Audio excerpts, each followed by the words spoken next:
তো লাস্ট 2 বছর ধরে আসলে আমি রংপুর রাইডার্স আমাকে একটা বড় ব্রেক দিয়েছে গ্লোবাল টি-20 টুর্নামেন্টে কাজ করার। সবারই একটা মানুষের স্বপ্ন থাকে যে বাংলাদেশের হয়ে কাজ করার। দেখেন, প্লেয়ার হিসাবে ঢুকলে বেশি প্রেশার, কারণ আপনার পারফর্ম করতে হবে। দেখেন, আমাকে যারা চিনেন সবাই আমি জানি যে আমার সাথে সবারই খুব ভালো সম্পর্ক। যেহেতু ফার্স্টে আমাদের টেস্ট ম্যাচ, আর টেস্ট ম্যাচের টিমটা যদি দেখেন যে আমি বলবো যে খুবই এক্সপিরিয়েন্স এবং পারফর্মার সবাই টিমে আছেন। ধন্যবাদ। অবশ্যই প্রত্যেকটা মানুষেরই একটা স্বপ্ন থাকে। যেহেতু আমি ক্রিকেট খেলা শেষ হওয়ার পরে আমার সেকেন্ড লাইফটা আমি বেছে নেওয়ার চিন্তা করেছিলাম যে ক্রিকেট কোচ হব। যেহেতু আমার লাইফে আমি অনেকগুলো ভালো ইনিংস আছে এবং খারাপ ইনিংসও আছে, তো এই জিনিসগুলো আমি শেয়ার করতে চাই। এই কারণেই আসলে আমি কোচিংয়ে আসতে চেয়েছি। 3 বছর আগে যখন একটা অপরচুনিটি এসেছিল লেভেল 3 কোচিং কোর্স হবে আবুধাবিতে, তো বুলুল ভাই আমাকে ফোন দিয়ে বলেছিলেন যে লেভেল 3 একটা কোর্স হবে, তুই চলে আয়। তো আমি নিজের খরচেই গেলাম এবং লেভেল 3 কোচিং কোর্সটা করলাম। তো লাস্ট 2 বছর ধরে আসলে আমি রংপুর রাইডার্স আমাকে একটা বড় ব্রেক দিয়েছে গ্লোবাল টি-20 টুর্নামেন্টে কাজ করার। সেখানে আমরা গিয়ে চ্যাম্পিয়ন হলাম। তারপর তো বিপিএল, ঢাকা প্রিমিয়ার লিগ, মেয়েদের ঢাকা প্রিমিয়ার লিগে গুলশান ইউথের হয়ে কাজ করেছি এবং কয়েকটা একাডেমিতেও কোচিং করিয়েছি। তার মাঝে মাঝে আবার আমি ক্রিকেটও খেলতাম। আসলে আমি খেলাটা এত লাভ করি, আমি ছাড়তে পারছিলাম না। তো ইংল্যান্ডে আমি লাস্ট 2 বছর ক্রিকেটও খেলেছি। তো আমি সবারই একটা মানুষের স্বপ্ন থাকে যে বাংলাদেশের হয়ে কাজ করার। তো যেহেতু আমি ক্রিকেটের মানুষ, আমার একটা অপরচুনিটি এসেছে। আজ ক্রিকেট বোর্ড আমাকে একটা অপরচুনিটি করে দিয়েছে আয়ারল্যান্ড সিরিজে কাজ করার। তো টিমটাকে দেখতে চাই অবশ্যই। যখন খেলতাম তখনও দেখতাম যে একটা ভালো জায়গায় ওয়ার্ল্ড চ্যাম্পিয়ন হব, ভালো কিছু করব। তো এখন যেহেতু কোচিং লাইনে এসেছি, আমার যেটা ইচ্ছা যে আমাদের ব্যাটসম্যানরা প্রত্যেক সেকেন্ড ইনিংসেই বড় বড় রান করবে, এটাই আমার ইচ্ছা। এবং কারণ আমাদের যে টিম, যে প্লেয়ার সবাই কিন্তু খুব ট্যালেন্টেড এবং আপনার এক্সাইটিং ক্রিকেটার, পারফর্মার, সবাই কিন্তু পারফর্ম করে হয়তোবা 2 ম্যাচ 3 ম্যাচ পর পরই। তো সেটাই কীভাবে ধারাবাহিকভাবে আমি করতে পারিনি আমার লাইফে, কিন্তু তারা কিভাবে করবে সেই জিনিসটাই আমি শেয়ার করার চেষ্টা করব এই সিরিজটাতে। দেখেন, প্লেয়ার হিসাবে ঢুকলে বেশি প্রেশার, কারণ আপনার পারফর্ম করতে হবে। সবাই পুরা 18 কোটি মানুষের সামনে আপনার ব্যাটিং বোলিংয়ের পারফরমেন্সটা জাজ করে। কোচের পারফরমেন্সটা আসলে টিম রেজাল্ট না করলে তখন হয়তোবা কোচের জাজমেন্টটা আসে যে আসলে টিম ভালো করছে না, এই কোচ ভালো না। কিন্তু ওই ম্যাচে কিন্তু কোচের আসলে কিছু করার থাকে না। প্লেয়ারদের আপনি হয়তোবা বলে দিতে পারবেন এই সিচুয়েশন এইটা ডিমান্ড করছে, এই উইকেটটা এরকম, এই বলারটা এরকম, কিন্তু কাজ করার কাজটা কিন্তু যারা খেলবে তারা। তো কোচের প্রেশারটা আমি মনে করি যে কম। কোচের কোনো প্রেশার থাকে না, সব প্রেশার কিন্তু প্লেয়ারদের থাকে যে তারা কিভাবে পারফর্ম করবে ওই জায়গাটায়। তো ওই প্লেয়ারদের পারফরমেন্স বের করাটা হলো কোচের একটা বড় কাজ। তো সেইটাই আমি চেষ্টা করব যে তারা যেন তাদের বেস্টটা দিতে পারে এবং কিভাবে দিবে সেই জিনিসগুলো হয়তোবা তাদের আমি বলার চেষ্টা করব। দেখেন, আমাকে যারা চিনেন সবাই আমি জানি যে আমার সাথে সবারই খুব ভালো সম্পর্ক। যেহেতু আমি খেলাটা প্রচুর ফলো করি, তো সিমন্সের সাথে আমার তার ফার্স্ট পরিচয় হলো 98-এ। তখন আমি বল বয় ছিলাম। West Indies team runners up হয়েছিল, সাউথ আফ্রিকা চ্যাম্পিয়ন হয়েছিল উইলস কাপ। তখন থেকেই যেহেতু আমি বল বয় ছিলাম, তাকে আমি লেগ স্পিন করেছিলাম একটা বল আর কি নকিংয়ের সময়। সেকেন্ড বলটা আমি গুগলি করেছিলাম, তো সে গুগলিটা রিড করতে পারে নাই এবং তাদের টিমে রয়্যাল লুইস ছিলেন লেগ স্পিনার। সে সাথে সাথে রয়্যাল লুইসকে নিয়ে এসে আমার সাথে বলছে যে এভরি ডে তুমি ম্যাচ শেষে তার সাথে হাফ অ্যান আওয়ার বোলিং করবে, আমার থেকে যেন গুগলিটা শিখে। তো সেই থেকে আসলে ফিল সিমন্সের সাথে আমার সম্পর্ক। তারপর ন্যাশনাল টিমে খেললাম, সে কোচ ছিল ওয়েস্ট ইন্ডিজ টিমের। তো তার সাথে সম্পর্কটা ওইভাবেই আসলে ক্লোজ। যেহেতু ফার্স্টে আমাদের টেস্ট ম্যাচ, আর টেস্ট ম্যাচের টিমটা যদি দেখেন যে আমি বলবো যে খুবই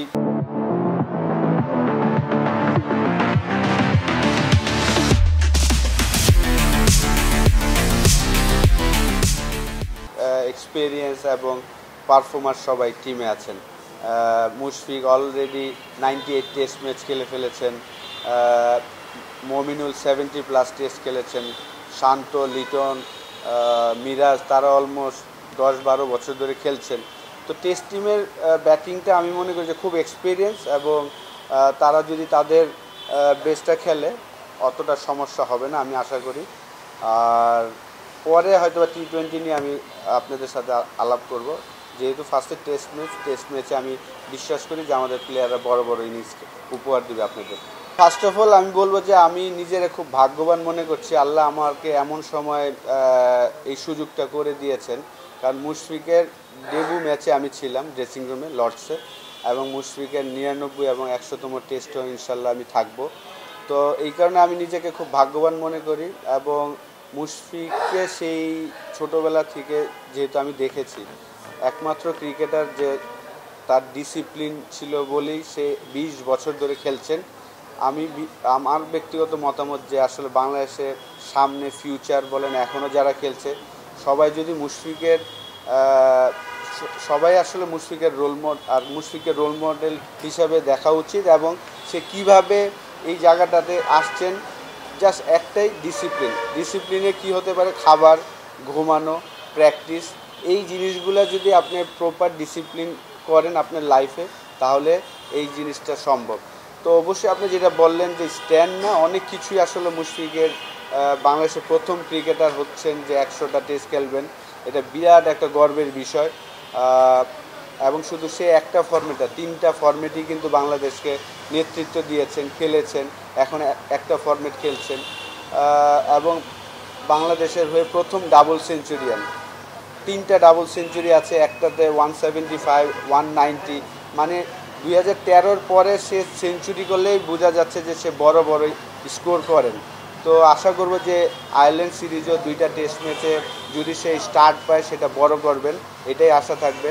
ভালো ফর্মেও আছে, কারণ এনসিএলের সেকেন্ড ইনিংসে 100 করেছেন। তো অবশ্যই যারা আমাদের লিজেন্ড তাদের জন্য শুধু স্ট্যান্ড না, অনেক কিছুই করা সম্ভব। আমি দেখেন, যার যার ব্যক্তিগত মতামত দিতেই পারে, এটা নিয়ে আমার কোনো বলার কিছু নাই, কারণ তার সাথে সে আমার আন্ডারই খেলেছেন আমি যখন ক্যাপ্টেন ছিলাম, এবং সে মানুষ হিসাবে ভালো, এটা আমি জানি। ওইটা বিষয় নিয়ে আমার কোনো বলার কিছু নাই। চাপ তো থাকবে, দেখেন আপনি যে কোনো সেক্টরে যাবেন আপনার চাপ থাকবেই। আপনি রেজাল্ট ওরিয়েন্ট কাজ করতে গেলে অবশ্যই আপনাকে চাপ সহ্য করতে হবে, এবং যেহেতু আমি 13 বছর ইন্টারন্যাশনাল ক্রিকেট খেলেছি, এই চাপ আমি অনেক সহ্য করেছি, এবং আমার লাইফে যে একটা ঘটনা হয়েছিল সেই চাপ থেকেও কিন্তু আমি ফিরে এসেছি। তো এই বিষয় নিয়ে আমি আসলে এত ওয়ারিড না। আমি জাস্ট যেখানেই যাই আমি অলওয়েজ অনেস্টিভাবেই কাজ করার চেষ্টা করি, এবং আমার 100% দেওয়ার চেষ্টা করি প্রত্যেকটা জায়গায়। যারা আমাকে চেনে সবাই জানে যে আমি যে কোনো কাজই আমার 100% দেওয়ার চেষ্টা করি, এবং সেটাই দেওয়ার চেষ্টা করব। এগুলো নিয়ে আসলে আমি একদমই চিন্তা করছি না যখন যে জায়গায় কাজ করব, কারণ আমি কিন্তু বরিশালের হয়ে কাজ করছিলাম কোর্টে ক্রিকেটে, এবং টিমটা সুন্দর মতন গোছানো হচ্ছিল, ভালো খেলছিল। তো এখন আরেকটা অপরচুনিটি পেয়েছি দেশের হয়ে কাজ করার। এক ম্যাচের জন্য কাজ করতে পারাটাই তো বড় বিষয়। এখন আমাকে পুরো একটা সিরিজ দিয়েছেন, তো আমি চেষ্টা করব জাস্ট যখন যেই কাজটা পাবো সেই কাজটার জন্য আমি বেস্টটা দিতে পারি। ওই লম্বা সময় করব এইসব নিয়ে আমি ওয়ারিড। হ্যাঁ, সিলেটে আমরা টি-20 খেলেছি, তো ডেফিনেটলি ডিফারেন্ট কন্ডিশন অন্য অন্য জায়গা থেকে, বিশেষ করে উইকেটটা আমরা চাইলেই সেখানে বাউন্সি উইকেট বানাতে পারি, চাইলেই স্পিন উইকেট বানাতে পারি। তো এখন আমি ঠিক এটা বলতে পারবো না ম্যানেজমেন্ট কী চায়। চ্যালেঞ্জ তো থাকবে, ইন্টারন্যাশনাল ক্রিকেট খেলতে গেলে আপনাকে চ্যালেঞ্জ ফেস করতেই হবে। তারপরে আমি বিশ্বাস করি যে আমাদের টেস্ট টিমটা খুবই চমৎকার, তারা যদি তাদের বেস্ট ক্রিকেট খেলে অতটা কঠিন হওয়া উচিত না।